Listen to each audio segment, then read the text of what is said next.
Oke, Bapak ulang.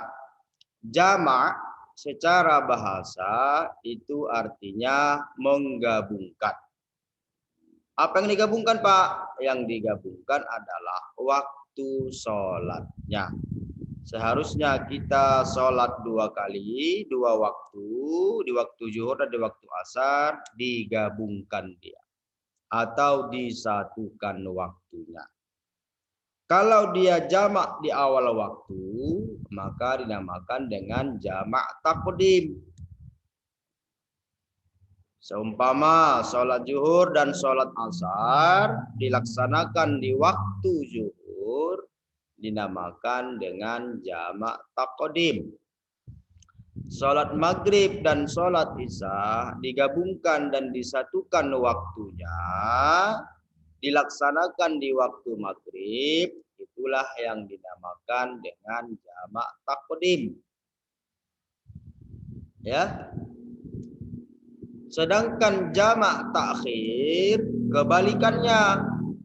Ya, kalau jamak takdim tadi jamak yang dilakukan di awal waktu, sedangkan jamak takhir diakhirkan.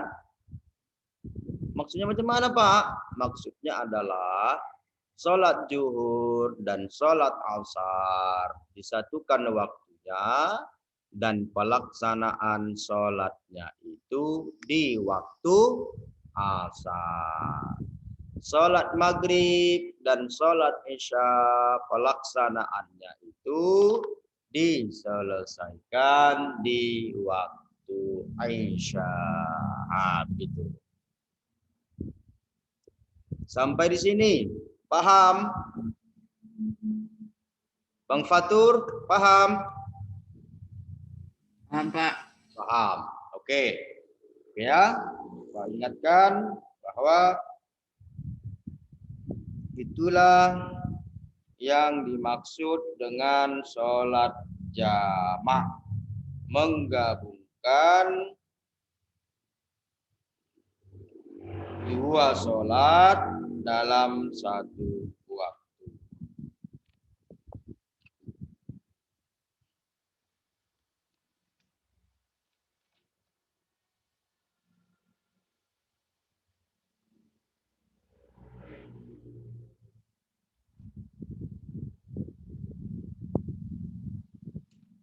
Oke, sedangkan yang dinamakan dengan qasar, ya, qasar itu kan secara bahasa diartikan menyingkat.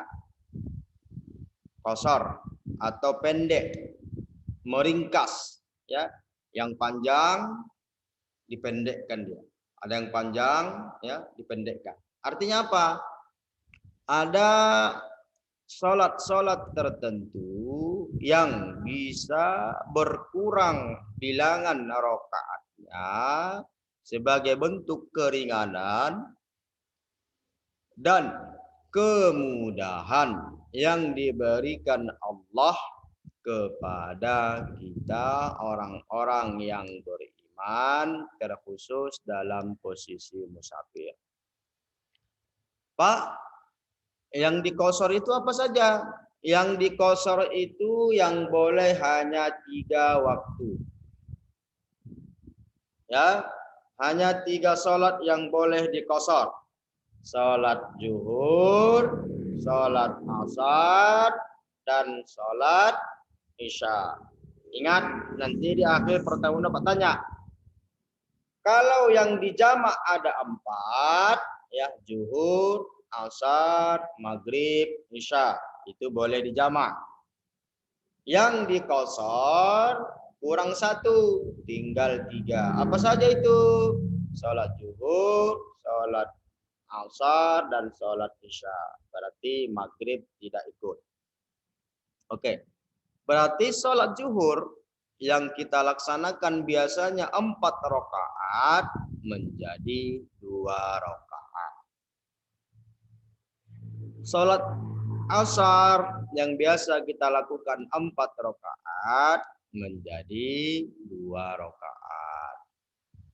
Sholat isya yang selalu kita gunakan sholat kita gunakan, kita laksanakan 4 rakaat dalam posisi musafir, boleh kita qashar, maka bilangannya berkurang menjadi 2 rakaat. Ingat, Bapak ulang, yang di jamak itu ada 4 sholat, yang di qashar itu ada 3.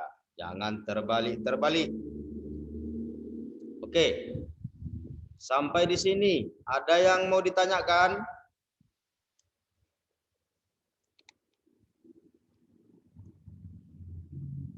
Nggak ada? Oke, kita lanjut.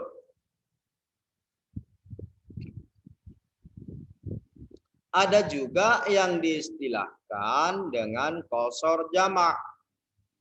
Kalau tadi jamak saja, ada yang qashar saja, ya. Ada tadi jamak takhir, jamak takdim, ada juga qashar saja, ada yang dia jamak qashar, digabungkan dia, ya, digabungkan dia, dipadukan antara sholat jamak dengan qashar itu. Bagaimana itu Pak Ustadz? Apa maksudnya digabungkan dan di qashar lagi? Umpama sholat zuhur dan sholat asar dilaksanakannya di waktu zuhur dan diringkasnya rokaatnya dari 4 menjadi 2. Berarti bagaimana kira-kira lapas niatnya? Kalau dalam bahasa Indonesia kita sederhanakan, sengaja aku sholat zuhur, ya, 2 rakaat, ya, qashron majmu'an, ya, kepada asar 2 rakaat jamak takdim karena Allah Ta'ala, ya. Enak memang, ada keringanan, ada kemudahan, ya, tasamuh dari Allah tentang syariat sholat ini untuk disederhanakan ketika posisinya ketika kita dalam keadaan musafir, ya. Namun umpamanya kalau kayak kemarin, ya, di bulan 12 tahun 2020, ada mungkin sebagian keluar tetangga, jiran atau keluarga kita ataupun kita yang merasakan kebanjiran. Kayak Bapak kemarin sampai sepaha, ya, masuk ke rumah. Jadi kita nggak bisa sholat. Bingung. Semua lumpur. Jorok. Mana lain? Masuk waktu zuhur, air belum turun. Begitu asar belum surut kali. Akhirnya mendekati maghrib, ya, 5:30 barulah air surut. Ya, macam mana kita sholat? Ya, kalau memang masih bisa diupayakan sholat tepat waktu, masih bisa diupayakan sholatnya seperti biasa, laksanakan. Namun kalau sudah darurat, kalau sudah tidak memungkinkan untuk sholat, maka boleh dijamak. Nah, darurat. Jadi pengalaman Bapak pribadi ketika rumah kemarin banjir di akhir tahun 2020, maka Bapak jamak sholat zuhur dengan sholat asar menjadi jamak takhir. Bapak laksanakan sholat itu di waktu asar. Jamak takhir berarti diakhirkan. Dibolehkan dalam kondisi-kondisi darurat.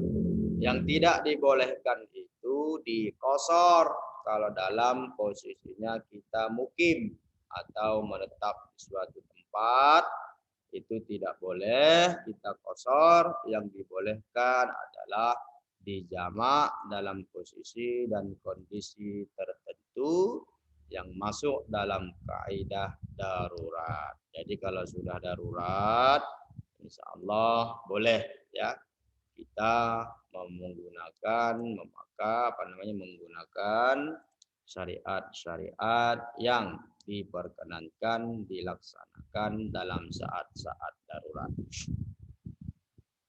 Oke, anak-anak Bapak sekalian, ya. Itu yang harus kalian pahami tentang sholat qashar dan jamak ini. Bapak yakin kalian semua ya sudah pernah mempraktekkan ini. Ya, sudah pernah berjalan-jalan jauh, ya. Kalau dari Kota Medan ke Danau Toba umpamanya itu sudah lebih dari 81 kilometer.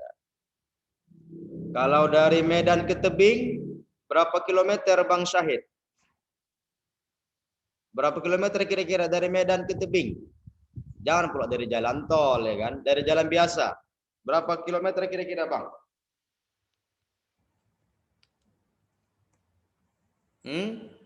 Bang Syahid? 200 kilometer, Pak. 200. Kalau 200 kilometer kita sudah hampir sampai ke Rantau Prapat. Ya, mampir di rumah Bapak, kampung Bapak ya. Itu 200 kilometer, 230 sudah sampai Rantau Prapat kita. Berarti kalau ke Tebing itu pertengahan, sudah lebih kurang 100 kilometer. Ya. Maka sudah boleh kita qashar jamak. Ya, apalagi ke Danau Toba umpamanya entah liburan, ya sudah bolehlah kita qashar jamak. Ustadz, tapi rasanya nggak enak lah Ustadz. Kadang kalau di perjalanan kami nggak ada qashar jamak, sholat seperti biasa kami, nggak pernah kami qashar jamak. Kadang kami jalan-jalan ya, tamasya, liburan dengan keluarga 2 atau 3 hari, nggak pernah kami qashar jamak. Nggak masalah. Tapi itu dalam hadis jelaskan orangnya sombong. Ya sudah ada keringanan, malah ia tidak memilih keringanan yang telah digariskan Allah itu. Kita lakukan saja. Ya.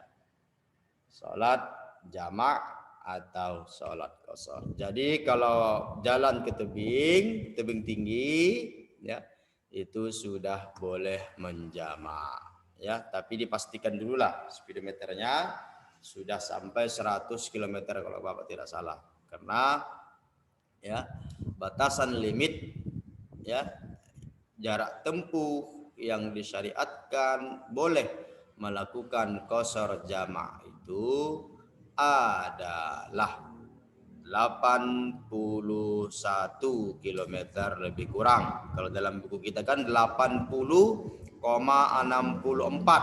ya. Susah ngingatnya. Digenapkan sajalah menjadi 81 km.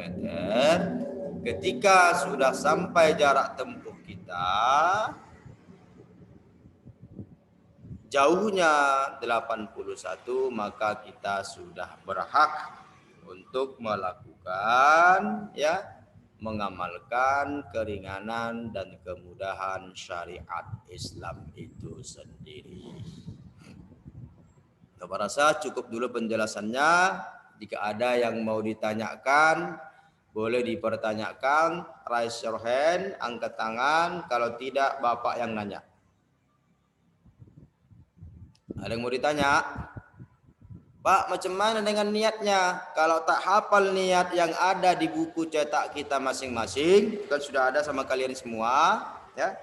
Di halaman berapa ini? Halaman 144 sampai halaman 149. Itu semua berkaitan dengan apa namanya? Niat-niat sholat qashar dan jamak. Pak, capek kali lah ngapalnya Pak, panjang-panjang kali. Boleh ya dengan bahasa Indonesia, tapi jangan dilafazkan karena niat itu kan letaknya di hati. Allah ketika takbiratul ihram, hati kita bicara sengaja aku sholat zuhur dijamak dengan sholat asar 4 rakaat karena Allah Ta'ala. Allahu Akbar. Nah, itu dia ya. Ada yang mau ditanya? Atau ada pengalaman-pengalaman ketika mungkin liburan dengan keluarga bingung. Macam mana kita sholat ini? Macam mana kita sholat? Nah, kalau umpamanya, mohon maaf, lagi liburan ke Danau Toba, di tengah jalan hutan-hutan, bocor ban. Iya kan? Gak ada orang, pas buat di hutan pinus itu, gelap. Waduh, macam mana ini, mau sholat maghrib belum, sholat isya belum, mau dijamak, mau sholat, air nggak ada, macam mana ini Pak? Nah, kalau dalam kondisi seperti itu, maka kita boleh tayamum. Tapi kalau kita yakin, nanti mungkin ada kenalan atau kita yakin pasti ada nanti pertolongan yang datang, dan mungkin jam 11 atau jam 12 malam nanti mungkin sudah selesai semua urusannya, boleh ditunda ya, di cancel dulu sholat qashar jamaknya itu, nanti ketika sudah selesai baru sholat. Nah, kayak bapak dulu begitu, kami melakukan perjalanan sekeluarga ya, pas di Siborong-borong nabrak lobang, 2 bannya pecah, ban sebelah kanan ya, ban depan dan ban belakang. Bingung, padahal ya ban serap cuma 1. Mana ada mobil ban serapnya 2 kan? Ban serap 1 lagi macam mana ini? Koyak bannya. Jadi kami dongkraklah. Begitu posisi sedang didongkrak, reot dongkraknya, rusak. Akhirnya adalah pak tertua di depan.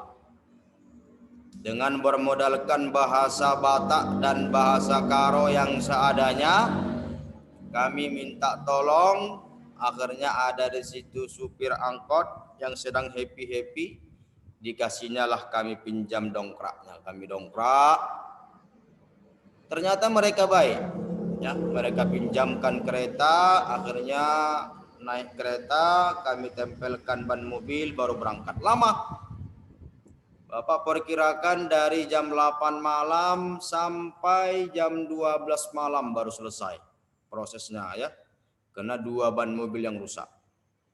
Akhirnya gimana? Karena kami masih yakin masih bisa nanti di jamak sholatnya itu, maka kami tundalah waktu. Begitu selesai ya, kami jalan terus. Akhirnya jumpa masjid, barulah kami sholat maghrib dan isya. Nah, boleh. Tapi kalau dipiling-piling, diprediksi tak mungkin lagi, maka kalau tidak ada air, maka kita diperbolehkan untuk bertayamum. Ada pertanyaan?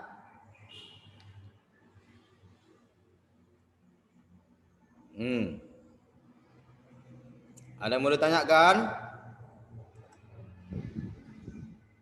Oke, Bapak tanya dulu. Bang Fauzan. Oke. Ya, Pak. Apa yang Abang ketahui tentang sholat jamak? Apa itu sholat jamak?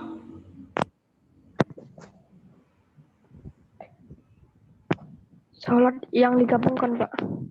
Hah? Sholat yang digabungkan. Sholat yang digabungkan.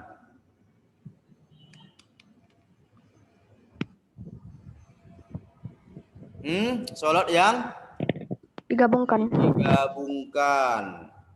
Bang Pudoil. Halo Bang Pudoil. Enggak dengar dia. Bang Fatur.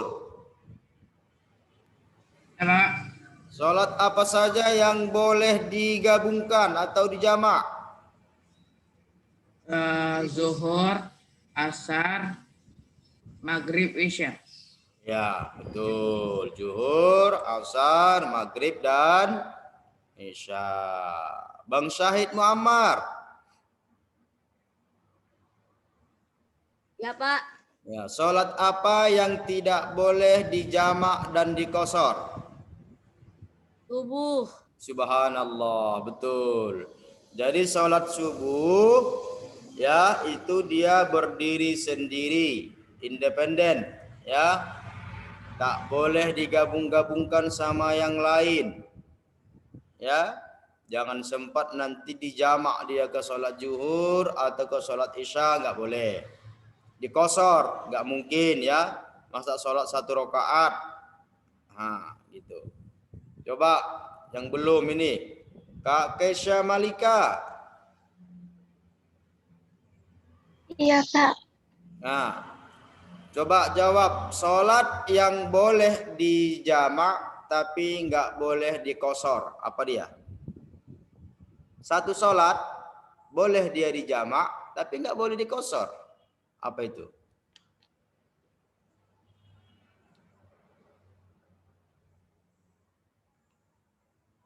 Sholatnya boleh dijamak tapi nggak boleh dikosor. Satu sholat. Maghrib. Oke, betul. Sholat maghrib.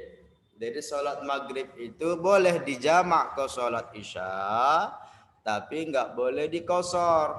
Sholat maghrib kan 3 rakaat. Bagaimana meringkasnya? 1 rakaat setengah. Begitu rakaat pertama, Allahu Akbar, sujud, duduk, sujud, naik, Allahu Akbar. Baca surah Al-Fatihah, ruku, bangkit, Assalamualaikum. Kan nggak mungkin. Nah, makanya sholat maghrib 3 rakaat itu boleh dijamak dengan isya, digabungkan waktunya. Namun sholat maghrib tidak boleh dikosor. Ingat ya, sholat maghrib tidak boleh dikosor. Jadi sholat yang tidak boleh dikosor itu sholat subuh dan sholat maghrib. Sholat yang tidak boleh dijamak hanya sholat subuh. Ya. Oke. Ada lagi pertanyaan anak bapak sekalian? Ada yang mau ditanyakan?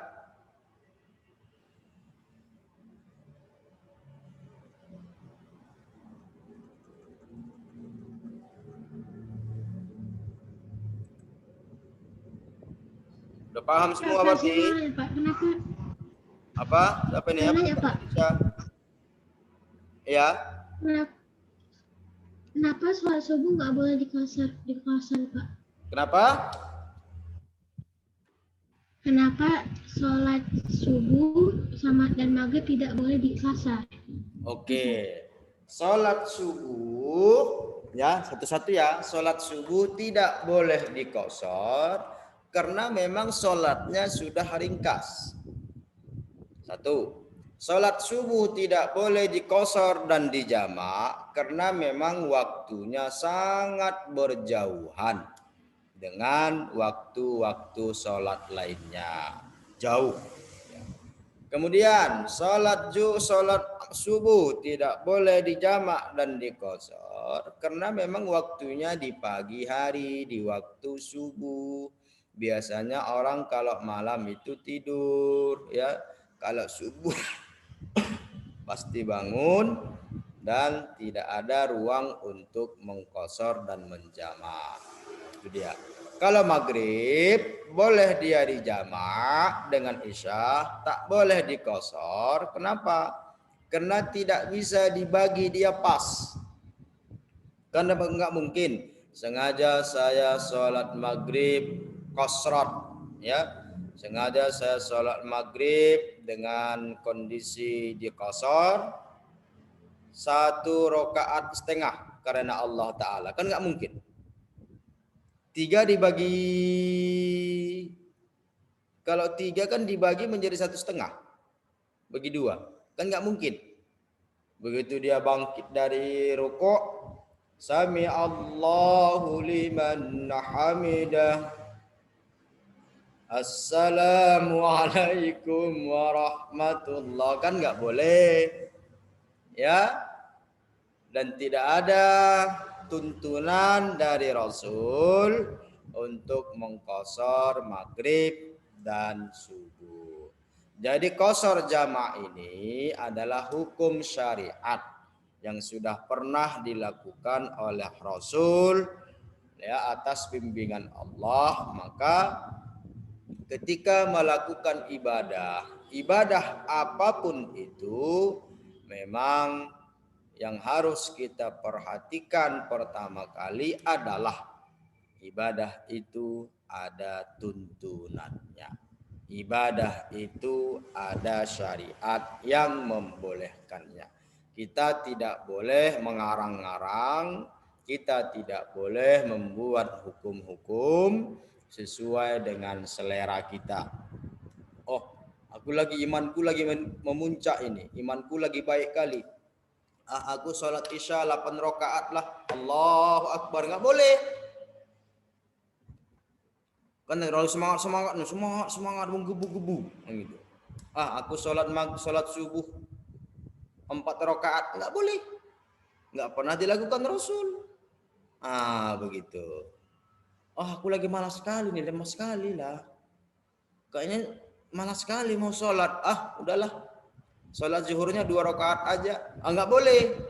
Kecuali dalam posisi musafir dengan batas limit durasi, batas limit jarak tempuh minimal 81 km. Itu dia anak kami. Jadi keringanan itu diberikan bagi orang-orang musafir biar jangan terlalu lelah, biar jangan terlalu letih di perjalanan. Dan Allah Maha tahu ya, dalam perjalanan itu kita lelah, capek, letih, makanya diberikan keringanan. Oke, sangat bagus pertanyaannya Kak Laika. Siapa yang nanya? Kak Nikesha, sorry. Ada lagi mau nanya?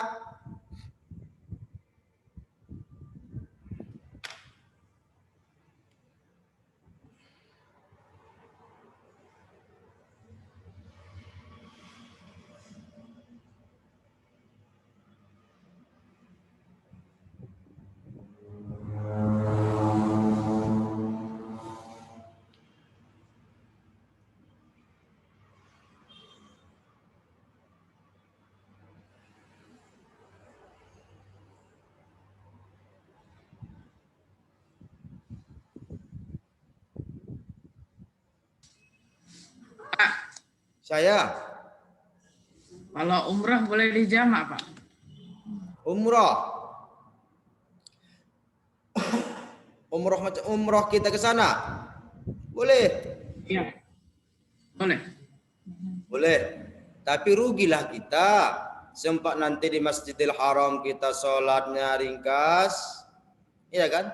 Padahal di Masjidil Haram kita sholat itu ganjarannya sangat besar ya, sampai 1000 kali lipat dibandingkan dengan sholat di tempat lain. Rugi kita.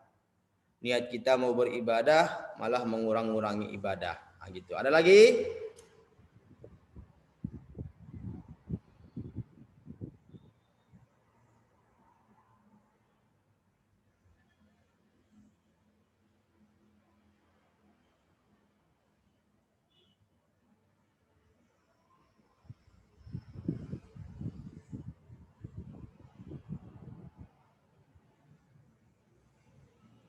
Ada lagi?